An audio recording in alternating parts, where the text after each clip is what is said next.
Hey, what's the deal, YouTube? It's your girl, Miss Honey.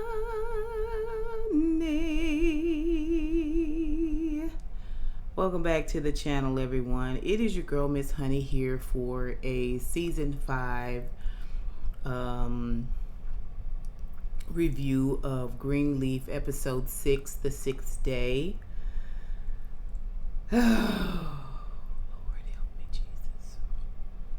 Help me, Father, to travail. You know what I'm saying? To travail.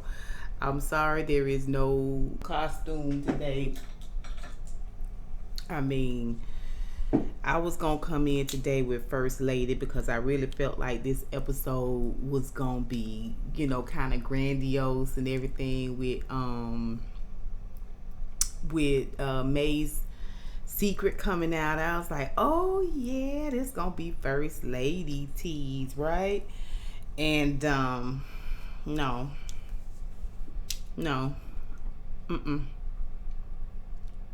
episode was so flat. It felt so flat. Like, I'm so frustrated with this show. I remember, and it may be like pregnancy brain, but for TV, like, you just forget all the pains. Maybe that's what it is. But I remember liking this show last season, and I remember that the show was entertaining. Like, this is for this to be the last season. It feels so rushed, you guys. It feels so contrived. Like, this person that they are making Grace out to be, I don't know. I'm just so confused about the writing. I'm confused about the energy of the characters. Like, we got such lazy, phoned in acting, and it's gotta be because the writing, this oopsie daisy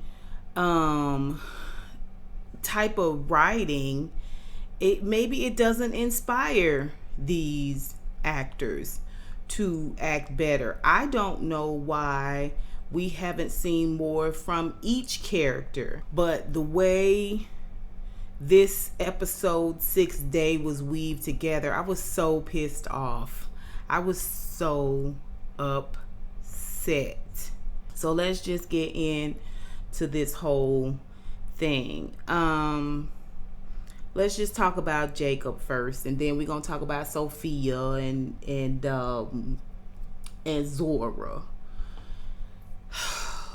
Okay, so Jacob and Carissa are finally at this moment where they're gonna take Winky to the therapist, to let so the therapist can help them tell Winky what's going on about with his mom and dad, the fact that they're getting divorced, and hopefully she will be able to also explain to him why they calling him Winky. Okay. Anyway, there's this still contentious place where she's trying to constantly pull his coattails and chastise him and make sure he doing what he's supposed to be doing, and he moping around like she let Lady Mae, I won't forget, I know, whatever. And then he mentions that he loves Winky. He really feels like he's serious. He wants shared custody. And she is saying, you're not getting shared custody. You're not getting shared custody. I was like, oh, okay. It's one of them things, you see a lot where the man don't want the girl and she used the baby, you know what I'm saying, to punish him or to get him to come around or to get him to call or as an excuse to go over to his house, you know what I'm saying, to show up at his job. Like, that's going to be more hurtful to Winky than anything else. They get this news that from Sophia. Sophia comes in. She's worried about Zora because Zora is, she is, what do you call that? Internalizing, where she's decided she doesn't even want to be in Tennessee anymore. She doesn't want to be in her own cabin doing her own thing, not having to work a part-time job and go to community college. No, what she's decided she's going to do is she has bought a plane ticket and she's going to New York, and she's going to get into this school, and she'll figure out where she stays when she gets there. Know what you're going to end up is in Dubai somewhere, okay, with bukkake in your mouth. All right, that's what you're going to end up. That's where you're going to end up, ma'am. If you think you finna go to the mean streets of New York, okay, and tool around and figure it out when you get there, you might as well knock your own self upside the head right here on your own property line and empty your own pockets out. You might as well do that right now, right here, okay? I mean, just that mindset just lets you know that the Zora character hasn't grown. It hasn't, that character has not expanded at all, considering all that she went through, already once having left her home and been out there with somebody that wasn't family, that didn't care about her, whipping in the wind, okay, and had to escape with her very life. That character still hasn't grown from the writing of season 3 and season 2 and season 3. Basically, they go over to see Zora and talk to her as mom and dad, and Carissa leads right in. She's going to get all up into Zora's behind, and Jacob takes this really medium approach where he acknowledges her feelings, he acknowledges the fact that she needs her own freedom, he acknowledges the fact that it can be controlled, they can't really tell her what to do anymore, and he just bargains with her that if you can get the money back from your ticket and just give us a beat, your mom and I, to think about how we can get this done for you, how we can help you do this safely and soundly. Maybe you can stay with your mom's cousin in while you in New York, but that's in Hoboken. Okay, so he was like, yeah, I get that, but just give us a couple of days to help you figure this out, and then you can do this properly, right? And Carissa is looking at Jacob like, what? You are really, yeah.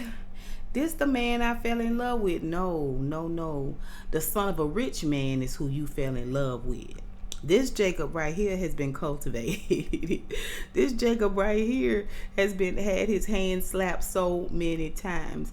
But I just didn't get the way Carissa was looking at Jacob. I didn't get the way they was playing Jacob out this season, through Carissa. Like, he is this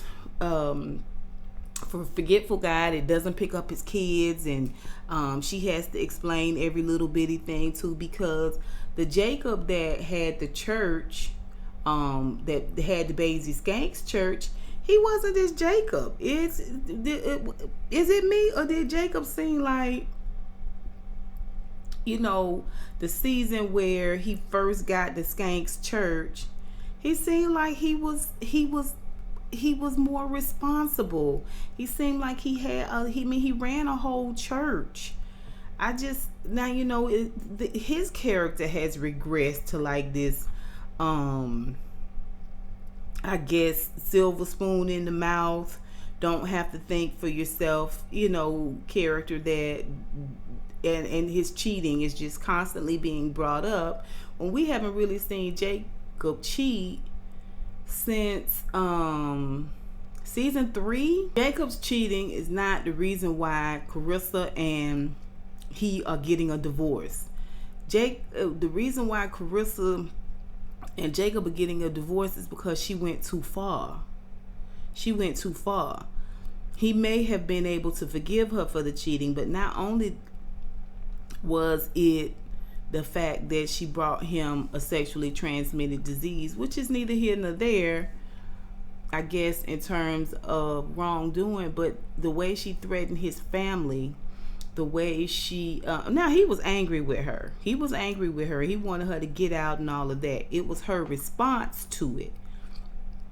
Her response to it that I think really made him feel like this is a woman that has always been for self. And we talked about it in the comments with one of the honeybees about the fact that it's not about who's right or who's wrong. It's just that they were, from the jump, they was unequally yoked. From the beginning, there were these personal agendas that had nothing to do with being a unified couple. It had nothing to do with being in covenant with someone, right? So everything that spilled out of that, her venomous attitude and threatening his family and his over aggression, I guess, about what she did in juxtaposed to what he did.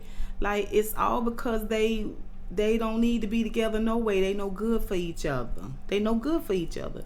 She don't make him better. She make him want to go and rebel against her. We see Carissa packing up one little suitcase, and they are talking about the what ifs, and they kind of trying to bury the hatchet a little bit. They wondering about the what ifs and what next, and of course why they both have the same exact haircut. But in this moment, she has this, I guess, moment of conviction where she lets him know that he can have shared custody. She seems like she's done with fighting. Her and Winky are gonna go stay with her mother, which, thank goodness. I was like, why is she still in this house? Why are they still sleeping in the same bed? Why are they still getting dressed in the same room? This house got 11 rooms to it. I mean, come on. And then we see where the family gathers at the steps, and everybody, including Zora, and they load Winky and her up in the car and wave her on off, child, and she drive on off. Goodbye, good riddance, deuces, right? Deuces, peace, right? Get the heck on. Charity is dumb as a sack of bricks. Dumb as a sack of bricks. I mean, you got a whole baby that's being breastfed by Marisol. Like I said, her character has not developed at all. Let's just go on with the character. So Charity got a whole baby that's being breastfed by Marisol. Like, we literally never see her with this child ever. And I don't know how we're supposed to view her as a mom, as this caring person. Even some of the things that she does, she's supposed to be doing it for her own betterment. She's supposed to be doing it because she is, she's got a whole child. But we never get to see her in position as a mom ever. So, mind you, Charity lost the whole baby. She lost the whole baby. She has this baby who we never see her with, but we always reminded the fact that she had this loss. It's fine, whatever.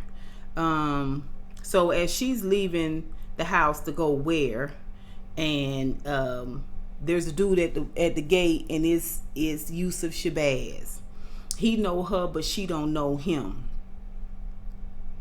And she brings him inside and sits him down, has Grace come down. Oh, a collaboration, actual family collaboration. Well, let's just see how this goes. He's called Darius, and he's agreed to go over and talk with Darius. So Charity drives Yusuf over, and Grace drives herself over to Darius's house. Why, if it's the three of y'all there, why wouldn't y'all have Darius come to y'all? Okay, y'all behind a locked fence, secured fence. We're gonna talk a little bit more about that. But at this point, Grace knows something very important, and that is that whoever it is that is collectively behind this unveil lending, not just Bob, but all his cronies and his muscle men and his hackers. She knows at this point that they talk with Yusuf Shabazz. She knows that they have broken into Darius's hotel and stolen his phone and stolen his laptop, and he sends her to get some information from her laptop that she sent him, to recover that information and save it and resend it to him. And when she goes to look in at the emails that she sent him, which I don't know why they weren't on a drive, like all of this stuff is to save your church, but she knows she's watching literally her emails just drop out of the sky, just disappear. So at the point that she sees Shabazz, she gets to meet Shabazz and Charity, and they're going to have this conversation after they both worked hard to get him there, to get him to tell them a little bit more. They decide to all load up, leave the security of the house, and go over to Darius's house. For what? All Yusuf Shabazz did was talk a little bit more in a few more riddles. Now, I got what he was saying about the river only flows one way and it don't have nothing to do with the river. It's all about the money. The money is heading, in one direction, which is towards Bob Whitmore. Okay, they learned that Edenvale lending was this like a crooked mortgage scam type thing. People are in debt, they have homes and they have property, and they open a second mortgage out on these homes so they can get this quick cash influx. But then when it comes time to pay it back, it's a balloon payment and they can't afford to pay it and they lose their home. And that's how he was able to acquire so much land in places where typically blacks own the land, own the property, and that type of thing. And it is, I guess, the idea that because he's running for a political office, he's trying desperately to hide all of these things, because if it comes out, he may not be able to get elected. But I'm just like, that's not good enough. That's not good enough. That's not a good enough reason for you to be carrying on like you carrying on, Bob Whitmore. Also, it comes out that Phil's mom worked for Bob, and she was the one that was going door to door selling this mortgage program. Basically, he sent this black woman out there as the face of the company, and she was helping swindle her own people out for the good of Bob Whitmore and his pockets. And Charity leans over and she was like, "Oh, you've got to tell Phil. He needs to hear this." I'm like, why does he need to hear this again? Did he think his mom was an angel? Did he think his mom was a beast? I mean, why does Phil need to hear this? Why does Phil need to hear that his mom went door to door to swindle her own people on behalf of this white man? Why? Did I miss something? But Yusuf Shabazz say that he's not going to tell it. He low deep undercover. He low. He is way in the background. Don't bring my name up. Don't say nothing about me, okay? I'm undercover, right? You know what I'm saying? And he said, but if you find somebody else that'll co-sign on it, I'll back them up. I'll confirm what they have to say about the situation. What situation? What situation? That you got swindled? Yeah, that's a class action suit is what that is. That's a class action suit. What else we got here? What else? Anyway. So, they all walk outside. He was like, "I'm not talking to my son. I'm not dealing with it." And Charity implored him. Charity and Yusef Shabazz leave. And Grace is standing there with Darius, and Darius said, well, after everything is done and after I've checked out a couple of things, I want us to talk about the stuff, what I mentioned to you before I went to Vegas, which was them being together, them getting back together and being an earnest couple, right? And she was like, oh, okay, that sounds good. Now, whatever. We're going to talk about it. But Charity then, after having talked Yusef Shabazz into telling his son, she then takes him down. Okay, and I'm gonna really work real hard and diligent not to cuss through this part, but it's fine. Charity takes Yusef Shabazz down to the church where Phil and Judy are going through boxes. And it looks like the boxes in Charity's office, I guess, or somebody's office, maybe Corinne, I don't know. But she's talking about how immaculate all of the files and the paperwork is, right? Who still got that much paper? Anyway. In walks Charity, and she's turning the light on she's smiling like a Cheshire cat. You know what I'm saying? She is just ear to ear smiling like she has really gotten something big. You know what I'm saying? Look what I brought you, Phil. Look at this dead bird. I brought you a dead bird. I brought you a dead squirrel. You know what I'm saying? Aren't you proud of me? You know what I'm saying? Like an old raggedy cat. And she walked with Yusef, and Phil immediately, his jaw gets tighter than his butt. Y'all, Phil got a butt you can bounce a quarter off of, okay? Yeah, his old cauliflower nose get all tight, and his jawline get all stiff and everything. He don't want to see his daddy. And Judy's like, hi, I'm Judy, his fiance. You ain't nobody nothing if you married to another man. You that other man's wife, period. Sit down somewhere, Mayo. So, apparently, go to commercial, come back, and Shabazz, who doesn't want to be, he doesn't want his name brought in the Eatonville situation at all. He don't want nobody to know that he said anything. He is not co-signing on anything anybody says unless somebody else does it first. Okay? He don't want to talk to no reporters. He don't want to have no part of that. On top of all that, when he walk in the door, he say, Assalamu alaikum. Okay. All right, that's fine. So you was a Black Panther, and now you Muslim, and all of this, and you stand in front of a white woman and tell her the entire story,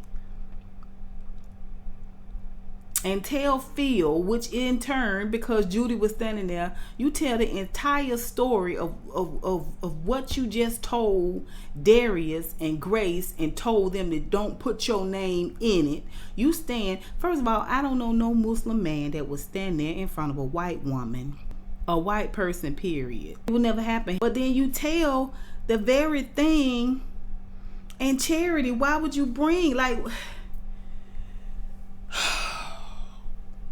y'all get what I'm saying? He don't want nobody to know that he know he was telling all this stuff, that he brought them all the tea about Eatonville Lindy. But then you stand there in front of Bob Whitmore's daughter, and tell all of this. Charity, you know what I'm saying? This is why I say she dumb as a bag of bricks. She dumb as a sack of bricks. I mean, bricks are smarter. You know what I mean? Like, why would you, I mean, it's major error in the writing. Like, oh my gosh, it's all of this in front of Judy. He does all of this in front of Judy, which, I mean, a Muslim would have never did that. And if you was truly afraid, if you was truly trying to fly up under the radar, why would you do that? Charity, why would you bring him there? Why would you allow him to have this conversation in front of Judy, and you know your family trying to make moves to save this church? This conversation directly speaks to the fact that your family is making these moves. Like, what the I don't get it. I just don't understand. I don't understand. Mae and Bishop, listen. Bishop is calling the FBI agent, trying to figure out why Rochelle Cross is not in jail. And Mae is in the background. Bishop, you're going to be late for your appointment. And he's all wound up and supposed to be talking to the FBI agent. And Grace is walking in and she's trying to figure out what's going on. What happened? What are we talking about here? What's going on? And she's like, your father is calling the FBI because trying to figure out why Rochelle Cross is not in jail, and he's supposed to get to the doctor. Now, why is Daddy going to the doctor again? He needs a checkup. It's supposed to be like this kerfluffle in the morning with Bishop has got all of his feathers ruffled, and Mae is, oh, Bishop, please calm down. And Grace walks in like, what's wrong with Daddy? Anyway, she want Grace to get Bishop to go to the doctor. Bishop ain't going to the doctor. Bishop decide he going down to the church because he got to meet the inspector down at the club to see what it is they got to do to make sure they get this club turned into a church. He gets down there and gets to talking to the inspector and gets the long list of things that they got to fix, and in walks Rochelle Cross. Now, she's a beautiful girl. LaToya looks real pretty. She does. But, you know, she gave us so much more the first season that we saw her. Now she just spends these moments walking around like a lion ready to pounce. I mean, just constantly moving and looking at Bishop up and down, and, you know, basically circling him with all of this venomous conversation about the fact that he better confess, he better say what he did, he better own up, and how bad his life is going and how bad things are going for him as opposed to her. Maybe it's because he hasn't confessed what he did to her father and all of this stuff. Now, mind you, we haven't really had any long drawn out conversation about their daddy, about Daryl James, who this person is as an individual, period. This whole revenge thing just happened and we didn't get a whole lot beyond that. So we don't know if Daryl James was a kind-hearted person or if he was a rat fink. We don't know. We have no idea, right? But the kids are going hard nonetheless, okay, to come up off of their daddy's death. It ain't about the daddy's death, except for nobody but Tara, it appears. For Basie, and certainly for Rochelle Cross, it's about to come up, how they can come up off of their daddy's death, right? That's fine. Anyway, she gets him worked up. She gets him worked up to the point where he says, you know, he wish he had killed her brother that day at the church. And it makes her mad. You know, she just drops that really pretty facade and her face gets real hard and stern like Maleficent. And you know, she drops in his lap a couple of venomous words too, and it cuts him to the core, right?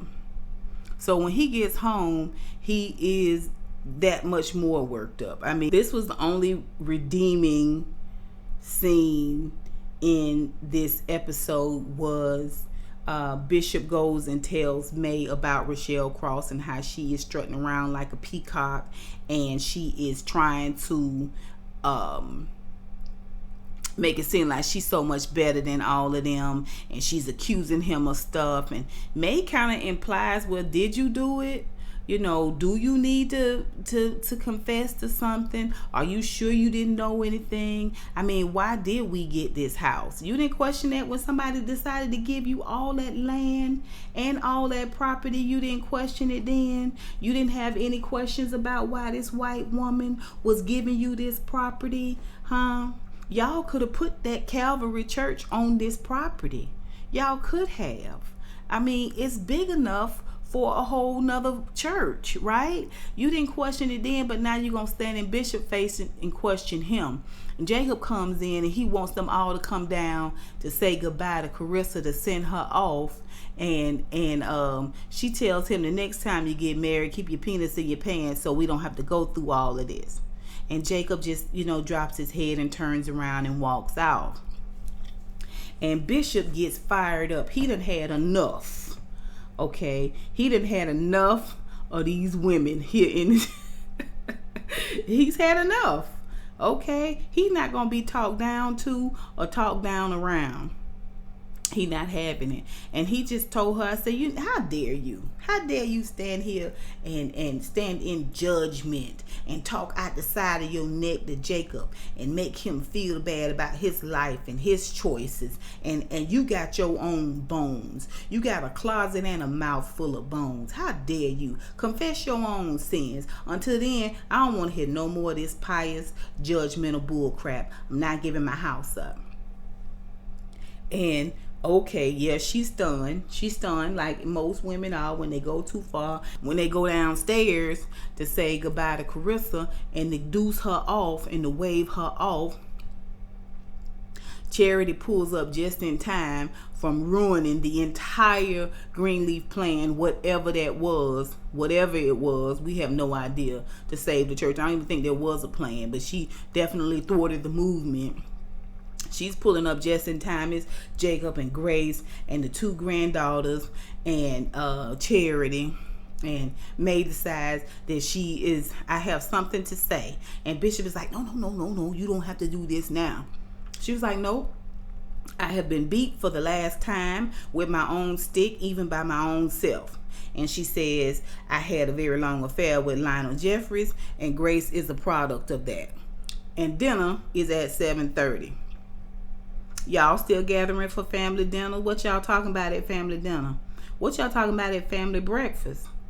Y'all definitely not talking about how y'all gonna save y'all family and y'all legacy. Y'all not talking about any of that. So what y'all talking about at dinner? It's the most anticlimactic moment. I mean, it was the most anticlimactic moment.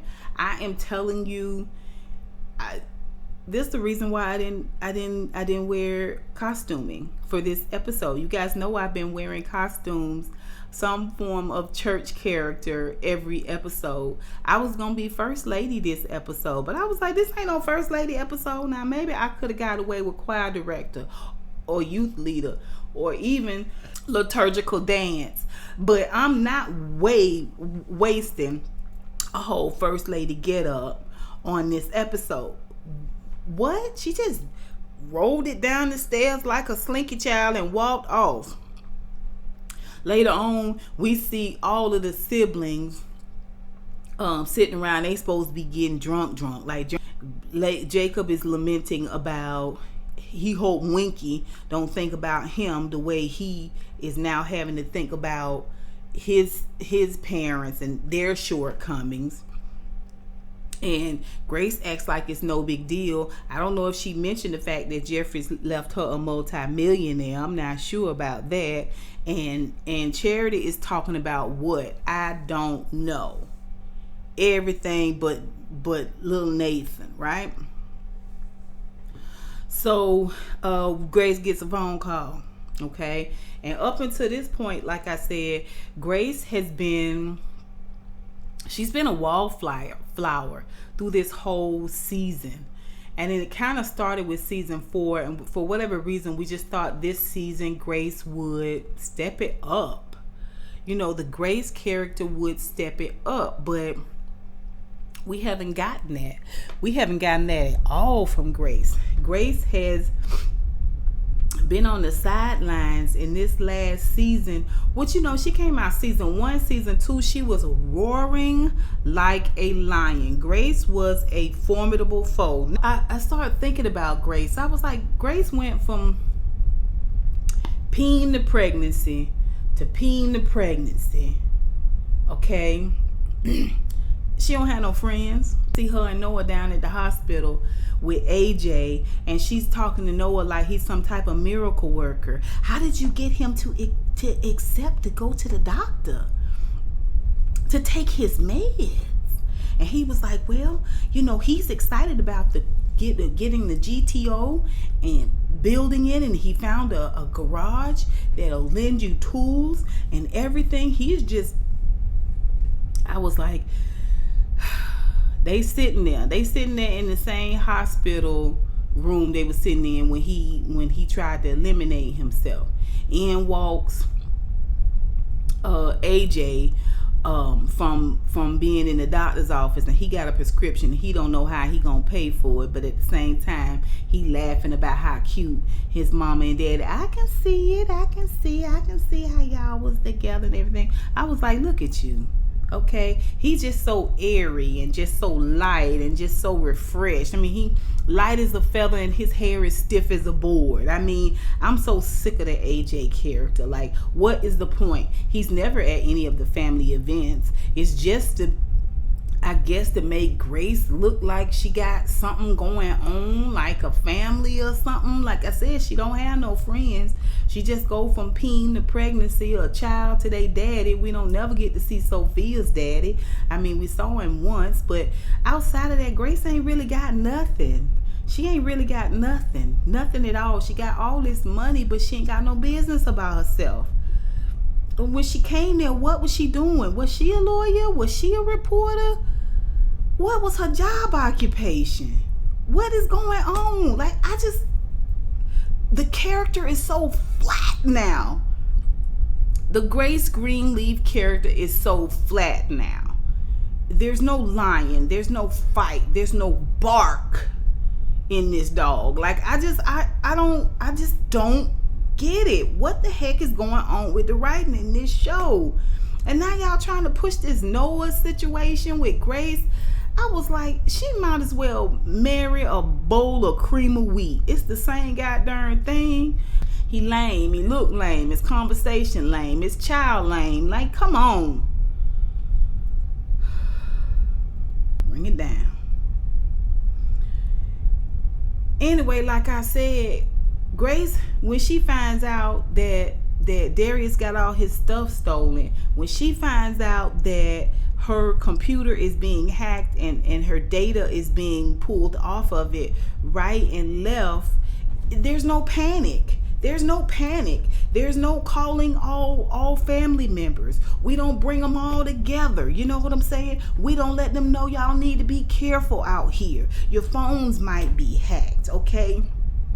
We might be being surveilled. We don't know. Like, the alarms don't go off for her at all. She goes down and has this completely calm conversation with May and Bishop. Okay, then has this completely calm conversation with Yusef, Shabazz, and Darius and Charity, and still no alarms are going off. Still, she's waiting on Darius to go off and get this information and let her know. Call her and let her know what's going on. Just holler at me when you know more. What are you talking about, Grace? You ain't got nothing but space and time, and you got all this money. How come you haven't hired a private investigator? Why is Darius the only one that's going around that's supposed to be rooting up this information? Isn't it about saving your whole entire church, your family home, the legacy that will be left for Sophia and AJ and Brother Nate and Zora and Winky Dinky? Huh? Isn't it about all of that? It's just all so very casual. It's all so very, very casual. And coming from us seeing Grace Souflex figure four come off the top rope on Mac, okay, and smash his Mickey Fricky head open, okay? And now we get this flat, mealy mouth, jelly bag, wishy-washy, soaking wet ass Grace, and it is getting on my nerves. Where is the fight in this family? Well, after she's supposed to be having this drunken moment with her siblings, she get a call from Darius, and he found them. He found somebody. He found somebody that's gonna confirm what Yusef Shabazz says, and he's bringing them back to the house right now. His house, I guess. I don't know. He bringing the information back, and she was like, "Okay, I'll meet you there. Why are you leaving your home at Old Dog 30? Okay, at black dark o'clock? Why are you leaving your house to go over to this dude's house, okay, and find out what? Why can't he tell you on the phone? Why is you going over there in the middle of the night with no security? What is happening?" She get there, the house is dark. I thought she was gonna push the door open and find Darius in there with his head split open, which would have been some excitement. It would have been some excitement, okay? But no. She's going back out to her car, and she's dialing him on the phone, and she picks it, and it rolls over to the voicemail. And at the same time, somebody pulls at the top of Darius's driveway. They don't just pull in and spin around and pop out the car. No, they park at the end of the goddamn driveway and leave they bright lights on in her face. And then the guy walks up out of the shadows. He looked like Fernando, but maybe not, because she had already been over there to see Fernando. So I don't know who this guy is. Maybe he a muscle man. Maybe he a fixer. You know what I'm saying? I'm not sure. But he walks up out of the light, and when Grace finally gets clarity as to who she looking at, and she sees, and she was like, "Where's Darius?" And he was like, "Oh, come on, I'll take you with him." And he goes to grab her hand, and she snatches her hand back. I was like, "Oh, Grace, is that you from season 1? And she says, "Just tell me where he is." "Oh, no, I'll take you to him. No, just you tell me what's going on." He was like, "Let it go, Grace. Let it go. Leave this alone." Okay. I was like, what's the idle threat for? What's this mealy mouth? You hacking in the computers. You've stolen Darius. Ain't no telling where Yusef Shabazz gonna end up. I imagine he gonna end up with his head split open and floating in the doggone Mississippi River somewhere. I guess, I don't know. We might just be doing idle threats and not just blade murder around here, but fine, no problem. And he says, "You're going to be sorry if you don't, pull up, let this whole situation go, and mind your beeswax. This is happening." He goes and gets into the car and pulls off. I was like, and the episode goes off. I was just like, finally. So I just have a couple of questions. Oh, by the way, Zora's lighthearted retaliation to Sophia for going and telling her mom and dad, giving them a heads up that she was trying to run off to New York. She told Grace that Sophia got some pictures out there that don't mean nothing. And that was it. And they laughed a little bit about their grandmama being a hoe, and Sophia sitting there reading about adultery in the Bible. I was like, but nothing about fornication, Sophia. Nothing about wearing Vanity 6 outfits. Oh, okay. Yeah, so that was the whole episode. It was so terrible. It was awful. And the only reason that I have almost 50 minutes, which obviously I'm gonna have to edit this. The only reason I got so much content to talk about is because most of this is filled with my frustration. It's not filled with storyline at all. And that just teased me off. I really, really love to bring you guys some really great reviews, really great reenactments. I just can't do it with this episode. Like, what are we doing? Are we neatening up the bows, the Sophia and the naked pictures?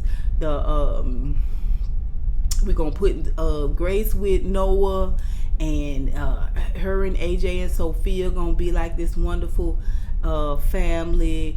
Mae's secret is out there, like real nice. It was a soft throw out there to everybody. Now Jacob has wrapped it up, so we think, with Carissa. Like,